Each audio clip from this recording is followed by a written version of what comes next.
Assalamualaikum. My name is Lauddin from Khwaja University of Engineering and Information Technology, India Khan. मैं agriculture entomology का student हूँ। जो honey bee की rearing होती है और जो हनी प्रोडक्शन होती है, इसकी साइंटिफिक स्टडी को हम कहते हैं एपीकल्चर। तो ये हमारा एपीकल्चर फार्म है जिसमें हमने बॉक्सेस रखे हुए हैं और हम जो है वो हनी बी की रेयरिंग भी कर रहे हैं और हम इससे हनी जो है प्रोड्यूस भी कर रहे हैं और प्रोड्यूस करने के बाद हम उसे सेल भी कर रहे हैं। हम आपको बताएंगे एपिस फ्लोरा के बारे में। ये जो है नॉन डोमेस्टिकेटेड हनी बी की स्पीशी है। इसको छोटी मक्खी कहते हैं। इसका साइज जो है तकरीबन 8 मिलीमीटर के बराबर होता है। ये जो है एक पूरे साल के अंदर 1 किलोग्राम हनी जो है प्रोड्यूस करती है। एक कॉलोनी के अंदर 5000 जो है हनी बीज पाई जाती है। अब हम बात करेंगे एपिस डोरसाटा के मतलब। एपिस डोरसाटा जो है ये सबसे बड़ी मक्खी है जिसको हम बड़ी मक्खी डूमना भी कहते हैं। अस्सलाम वालेकुम जी।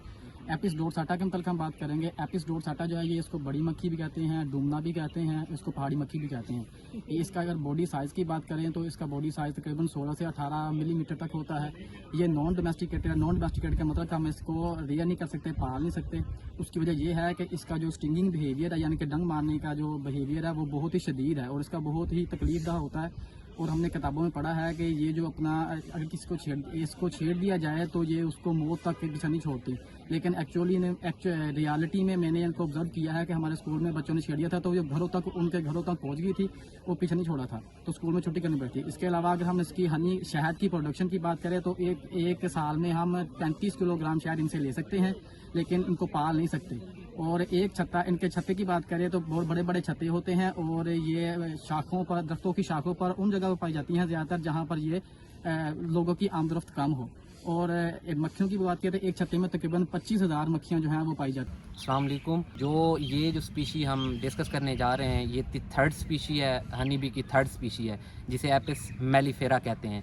हमने जो यहाँ पे रेयर की हुई है, ये आपको सामने बॉक्स नज़र आ रहे हैं, ये हमारी एपिस मेलिफेरा स्पीशी है। इसे इटालियन बी भी कहते हैं। ये दरमियाने साइज़ की मक्खी होती है। ये एक जगह से दूसरी जगह अपना छत्ता ईज़िली मुंतकिल नहीं कर सकती।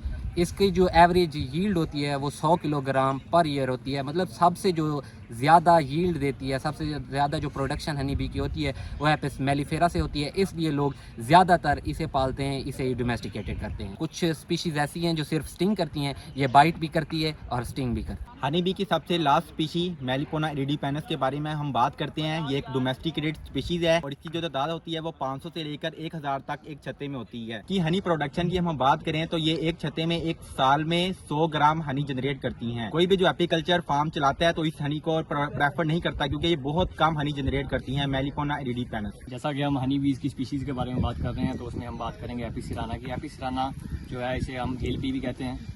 हिल बी जो है वो मीडियम साइज़ बी होती है जो कि डोमेस्टिकेटेड होती है। डोमेस्टिकेटेड से मुराद ये है कि हम इसे रेयर कर सकते हैं for the sake of honey और हनी प्रोडक्ट। इसके बाद हम बात करेंगे इसके माइग्रेशन बिहेवियर के बारे में। माइग्रेशन बिहेवियर इसमें प्रेजेंट होता है, ये माइग्रेट कर सकती हैं। इसके जो एक छत्ता होता है, एक हाइव होता है, उसके अंदर 20,000 to 30,000 पॉपुलेशन होती है बीज की। और इनकी जो एवरेज यील्ड होती है जो पर ईयर ये एक साल के अंदर जो हनी बनाती हैं वो 3 to 5 kg पर ईयर। आज हमने जो है शहद की मक्खी की जो डोमेस्टिकेटेड और नॉन डोमेस्टिकेटेड जो 5 स्पीशीज़ हैं जिसमें एपिस फ्लोरा है, एपिस डोरसाटा है, एपिस मेलिफेरा है, एपिस सिराना है और मेलिपोरा इरिडीपेनस है, इनके बारे में हमने आपको बताया है। उम्मीद है आपको हमारी ये जो वीडियो है ये अच्छी लगी होगी। हमने अपनी तरफ से जो हम बेहतर इन्फॉर्मेशन आपको दे सकते थे वो दी है। चैनल को सब्सक्राइब करें, वीडियो को शेयर करें और लाइक करें। Thank you.